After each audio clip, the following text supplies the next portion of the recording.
আজকের এই ভিডিওর মাধ্যমে তোমাদের এনএসইউ বিডিপি রেজাল্ট রিলেটেড কিছু কোয়েরি আছে, সেই কোয়েরিগুলি সমাধান করার চেষ্টা করব। তোমাদের অনেকেরই দেখাচ্ছে, দেখবে তোমাদের যে প্রোগ্রেস রিপোর্টে অ্যাসাইনমেন্ট, রিটেন এবং টোটাল মার্কসের মধ্যে আর পাশে যে সিএনসি সেটা। তো অ্যাসাইনমেন্টে তোমরা অনেকে পেয়েছিলে 24, রিটেনে পেয়েছিলে 10.5 এবং এই দুটো মিলিয়ে টোটাল 100-র মধ্যে 35 দেওয়া হয়েছিল এবং পাশে ক্লিয়ার লিখে দেওয়া হয়েছে। তো দেখো তোমাদের হিসাব করে দেখো 24 + 10 অ্যাকচুয়ালি তোমাদের এটা টোটাল হচ্ছে 34.5, কিন্তু এখানে 35 দিয়ে দিয়েছে, তোমরা সেটা বুঝতে পারছো না। দেখো এনএসইউতে তোমাদের এখানে ডেসিমাল সিস্টেম কোনো নেই, তো তোমরা 34.5 পেয়েছো, তার মানে তোমাদের ওই নাম্বারটা 35 হয়ে গেছে। কিন্তু তুমি যদি এই 34.5-এর বদলে 34.1 অথবা 34.4 পেতে, তাহলে কিন্তু তোমার মার্কস হতো 34। সেক্ষেত্রে তুমি এখানে এনসি পেতে।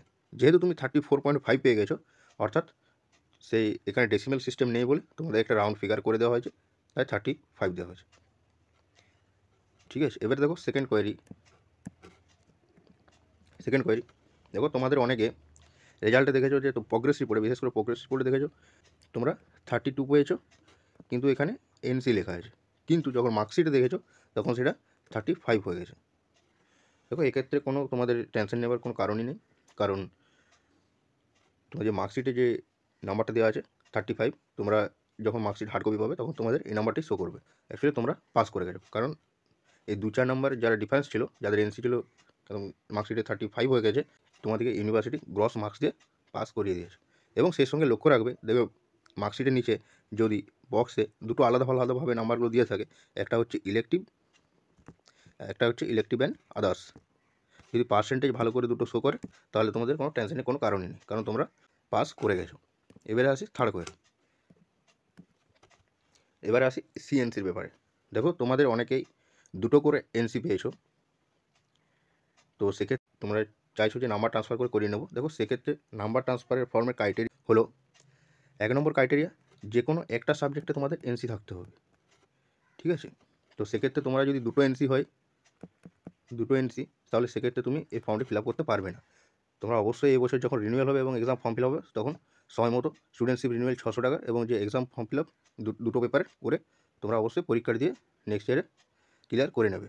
আর যাদের আছে একটা পেপার এনসি, এর মধ্যে ক্রাইটেরিয়া আছে একটা পেপার এনসি, তো তোমাকে যে পেপারটা এনসি পেয়েছো সেই পেপারটা তোমাকে অ্যাপিয়ার হতে হবে, অর্থাৎ সেখানে তোমাকে সেই পেপারটা তোমাকে পরীক্ষা দিতে হবে, অর্থাৎ প্রেজেন্ট হতে হবে। যদি তোমাদের যে পেপার এনসি এসে সেটা যদি তোমাদের অ্যাবসেন্ট থাকে, সেক্ষেত্রে তুমিও এই ফর্মটি ফিল আপ করতে পারবে না। এক্ষেত্রেও তোমাকে সেই রিনিউয়াল করে এক্সাম ফর্ম ফিল আপ করে তোমাকে পরীক্ষা দিয়ে দিতে হবে। তো দেখো এবারে আসি, যাদের একটি এনসি, তোমরা যারা পরীক্ষাও দিয়েছিলে কিন্তু এনসি পেয়েছো, সেক্ষেত্রে তোমরা মার্কস ট্রান্সফার ফর্মটি ফিল আপ করলে তোমাদের ওই এনসি পেপারটি ক্লিয়ার হয়ে যাবে। এই যে মার্কস ট্রান্সফার ফর্মটি কীভাবে ফিল আপ করবে, এর আগের ভিডিওতে আমি বলে দিয়েছি, সেই ভিডিওটা যদি না দেখে থাকো অবশ্যই ভিডিওটা দেখে নেবে। এবার আসি, দেখো ফোর্থ, যে তোমাদের ইনভ্যালিড স্টুডেন্ট শো করছে। তো এটি দুটো কারণ হতে পারে। দেখবে তোমরা যখন সার্চ করছো, তোমাদের যদি কোনো আরে কথাটি উল্লেখ থাকে বা রিপোর্টেড এগেনস্ট যদি হয়,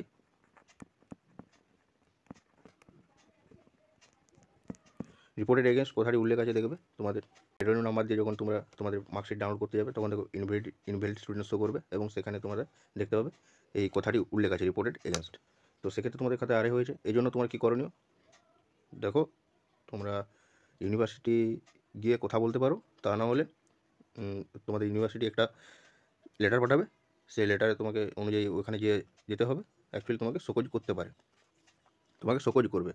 আর সেকেন্ড পয়েন্ট হতে পারে যে তুমি কোনো অসৎ উপায় অবলম্বন করনি, তাও ইনভ্যালিড স্টুডেন্ট আসছে, বা তোমার আরএসও করছে না, তাও যদি ইনভ্যালিড স্টুডেন্ট আসে, তো এটা হতে পারে ইউনিভার্সিটির তরফ থেকে কোনো টেকনিক্যাল গ্লিচ হতে পারে একটা। না হলে তোমরা অপেক্ষা করো তোমাদের হার্ড কপি পাওয়ার জন্য, তারপরেও সেখানে যদি তোমাদের রেজাল্ট না আসে বা রেজাল্ট শো না করে, তখন একবার তোমরা ইউনিভার্সিটি নাম্বারে যোগাযোগ করতে পারো, বা ভালো হয় যে তুমি ইউনিভার্সিটি গিয়ে যোগাযোগ করতে পারো তোমার সমস্যার কথা। তো আজকে এই ছিল কয়েকটা মেজর কোয়েরি। তো আশা করি তোমাদের সব কোয়েরিগুলো আমি সমাধান করতে পারলাম। এছাড়াও তোমাদের যদি আরও কোনো এগুলো বাদে যদি কোনো কোয়েরি থেকে থাকে, অবশ্যই তোমরা কমেন্টে লিখে জানাতে পারো, আমি তার রিপ্লাই অবশ্যই দিয়ে দেবো। চলো আজকের ভিডিও এখানেই শেষ করছি। আবার দেখা হবে অন্য এক ভিডিওতে।